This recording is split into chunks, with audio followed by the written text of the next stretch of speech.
Hello, my dear viewers, welcome to an old episode. See the trick I did? Actually, it's a new episode.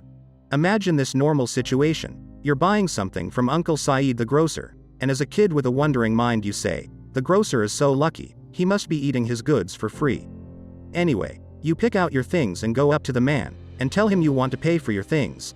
So he packs your things, you give him the money, and then time for the change. When he says, "I don't have quarters for the change, take some gum for it," then you say, "Alright, I'll take them." So far so good? No, my friend, not good. Beware, my friend. It may seem like a normal daily thing, but it's something we need to stop and look at. This simple gesture hides more complexity than it seems, between interactions and behaviors. Really, ABO-MED? It has manifestations of sides of the human soul. The human soul has sides too? Humanity has sides, the soul won't.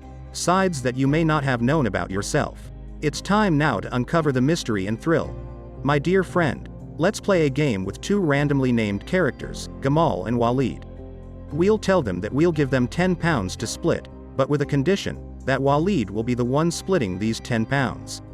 And he's free to either split them equally, he takes 5 and Mr. Gamal does 2, or it's divided 6 to 4, he takes 6 and Gamal 4. Or 7 to 3 or 9 to 1. He's free. But there's a trick. What's that? That the other party has to approve the split. Or else the money will be withdrawn. This is called the ultimatum game. If Gamal didn't approve of Walid's splitting idea, then there will be no money for either. This is one of the most famous experiments in behavioral economics, called the ultimatum game, or the warning game. Actually, I find its results interesting. ABO-MED, you see everything as interest. Wow, your interest is always on fire. Nothing I can do. The behavioral economics scientists performed this experiment on many others, not just the US, but many places around the world. They found that in most cases, Walid says he'll split the money 50%, so each one of them takes 5 pounds, and Gamal approved. But the question is, what happens to the other cases? If Walid is greedy and decided he wants it all, in a way that makes him take more than Gamal does. I'll take 7, and Gamal takes 3 inches. Scientists found something strange, and I'll tell you why later. They found that the other party refuses. Gamal here says, "It's neither me or him. Man, you're wasting 3 pounds that you'd have earned by now." Sorry, Walid doesn't take the 7 greater than. This is still strange, my friend. If we looked at it with a logical and economic mind, we'll see that Gamal should have approved of anything. 3 is better than 0.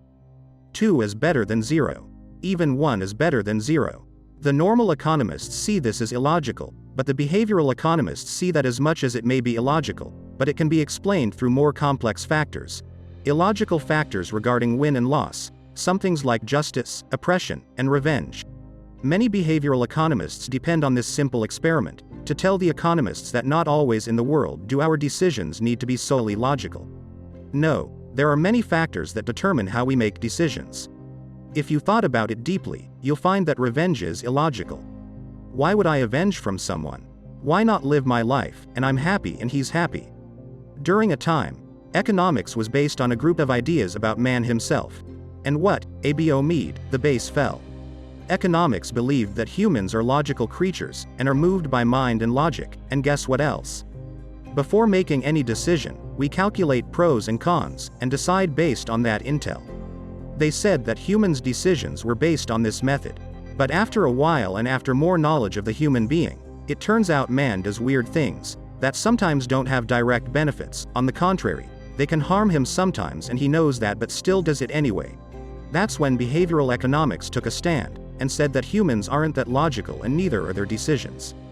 But it's important to note, that behavioral economics isn't here to rewrite traditional economics. They're not jealous of each other. It just tells us that humans often do behave in an illogical way, that sometimes they don't even understand why they're doing it. Let me tell you, a famous study says that the extent of us enjoying something sometimes increases when we know that it is expensive, even if it actually has less value.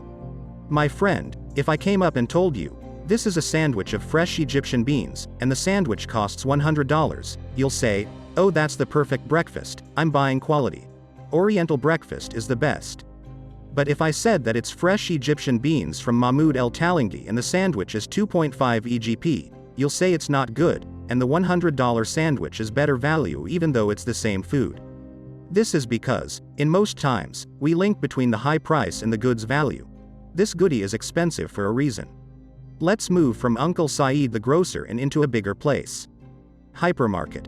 A huge shopping mall with shelves of all life's goods, and many departments, each with a specific collection of goods. That's when we see a phenomenon familiar to every Egyptian husband, the phenomenon of toilet paper roll.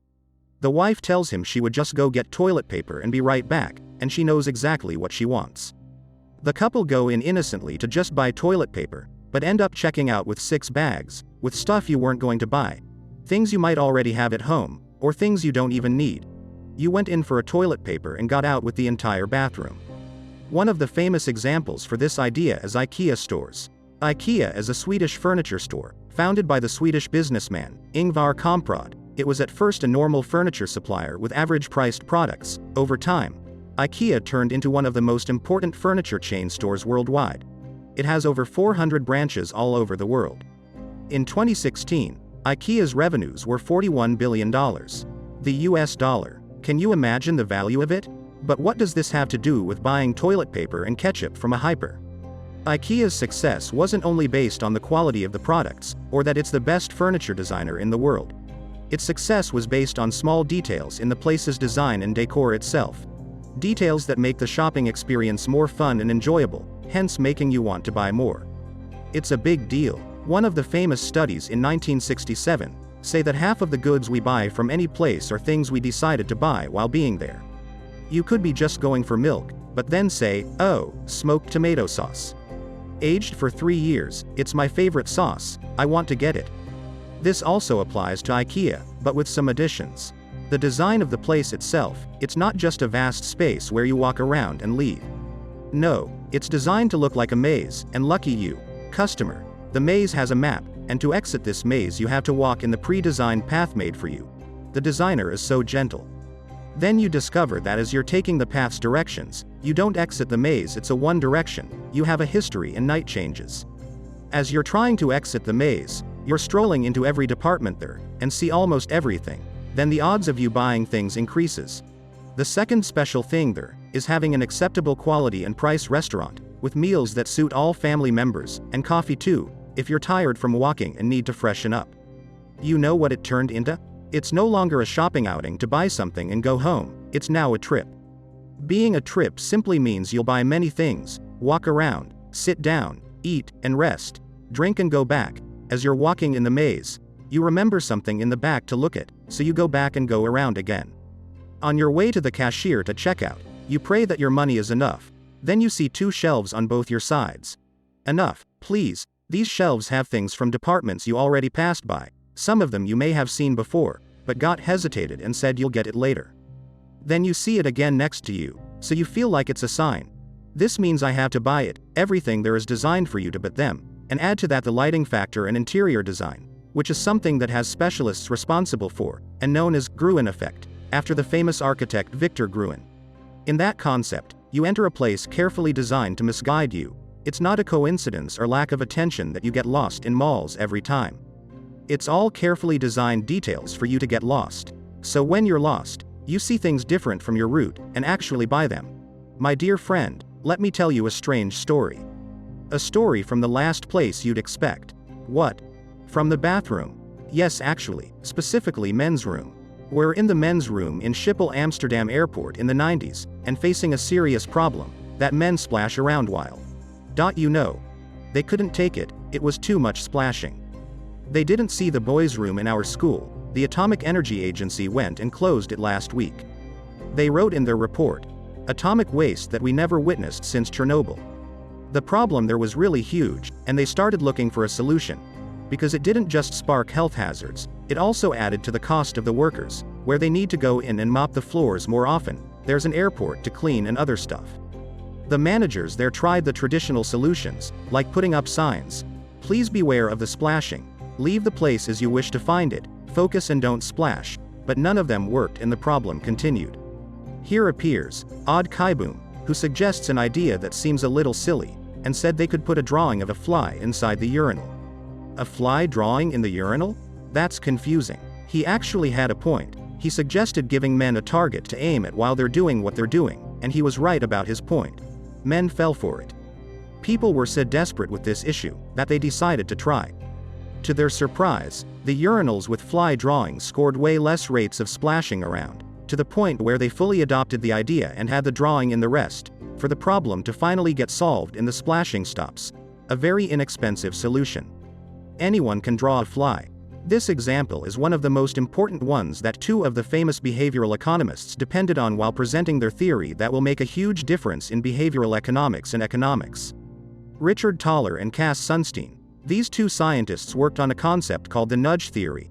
This concept is based on encouraging people to make specific decisions, without changing the options they have. We just direct them in a specific direction, without telling them. They would be acting freely, but with the way we want them to. According to Richard Thaler's definition, the nudge is some small edits that can seem unimportant in the surrounding, but they can majorly affect the human's behavior, and most importantly that it's not obligatory. You're not actually intervening in people's choices, nor telling them what to do and what not to do. No one is obliged to aim at the fly. You're just giving them a nudge, by accentuating something specific. You're still free to choose, yes, but I'll accentuate a choice. There are so many examples of this, and some of them actually succeed. In Chicago, one of the officials noticed that a coastal highway witnesses a lot of accidents, specifically at a certain curve in the road, since cars are going at a certain speed. So, they don't slow down at that curve. Perhaps they get distracted by the sea view next to them. It was very difficult to make a fundamental change to the road itself, because it's very active and vital, so it can't be messed with. So, the simple answer was, similar to the fly in the urinal, that the traffic management paint lines on the road in the car's way, and as the cars get closer to the curve, these horizontal lines also get closer to each other. This creates an illusion that there are more lines than there is, so the drivers think, wait. 1, 2, 3, 4, 5 lines, I'm going too fast, I'll slow down. Then they slowly pass the curve, without changing the road, or setting a speed limit, or nothing. We only controlled people's decisions using their own free will. They also planted trees, and made the trees closer, the more you get to the curve. It gives you the same illusion that you're going too fast. Again, we didn't force people to do anything. They can drive at any speed they want. We just nudged them towards a certain choice. In his book, Richard Thaler suggested to use this nudge method to achieve things with actual benefits. For example, encouraging people to donate organs in countries that allow so, while keeping their own free will, whether to do so or not. But, it'll be different. Meaning, you'll be encouraged to donate organs, but, you can also refuse to do so. They were able to do that very easily. In certain studies, they found that writing in the paper, the form you fill before deciding to donate your organs or not, instead of tick yes, if you want to donate your organs, they write, tick yes, if you don't want to donate your organs. They found that more people donated. Because they felt like that's the norm. If I tick yes, that means I don't want to donate, it means I'm out of the norm. You'll notice that some applications also do that. When they ask if you want to delete a certain app, your options aren't yes or no, which means that the default pushes people to make certain choices, without overthinking their decisions. They also had other ideas. Like, how to make children eat healthier food, which was achieved by the way food is presented at schools. They found that by presenting healthy food in a highlighted obvious place, encourages children to eat it more. Again, my friend, we didn't stop anyone from doing anything. We just made them want to eat that food, because it looks good, colorful, and stands out. Fast food companies always do that. They have happy meals, kids' toys, or money-saving meals. So, why don't we use these methods to encourage children to eat healthy food? You may ask, is this ethical? Pushing people towards certain choices that I made? What's right for me, could be wrong for others. ABO Mead. Richard Thaler says that the problem is if you don't do that, others will. Either way, the food will be presented to people, and it'll be designed somehow. This design won't be a natural phenomenon at all. It'll be designed by other people. So, if people will be guided anyway, it's better if they're guided to choices in their best interest. Most importantly to you, since you now know all this, is to be aware of the choices you're given, and the way they're presented, to make better decisions for yourself, without getting tricked into doing things you don't want to do. One of the most obvious facts, that we always tend to forget, that the world around us is man-made. The world, civilization, roads, and buildings are not natural phenomena. These are things that exist that way, because someone wanted them to be that way.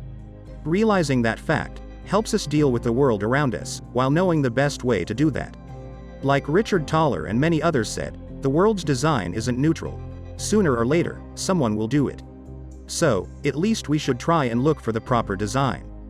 The important thing is to not completely give in to that design, and realize its effect on us and on our choices. Also, there's no way that Uncle Saeed the grocer, with all his grocery income, doesn't have change. However, he has an open box of gum that no one will probably buy. It's unwanted, so he's simply trying to get rid of it. Gave you some instead of change, as if he doesn't have any. But he does have some. I salute Uncle Saeed. That's it, my friend. Don't forget to check old episodes and new ones. Look at the sources and subscribe if you're on YouTube. Please notice that this show's format is carefully designed. I have to end it with a certain outro. The old episodes, the new ones, look at the sources, and subscribe if you're on YouTube. See, you memorized it. Was it a natural occurrence? No, it was planned. A man-made design. I'm nudging you, my friend, and I always like to. Because you're ticklish. That's it, don't let anyone fool you. I don't want to share fooling you.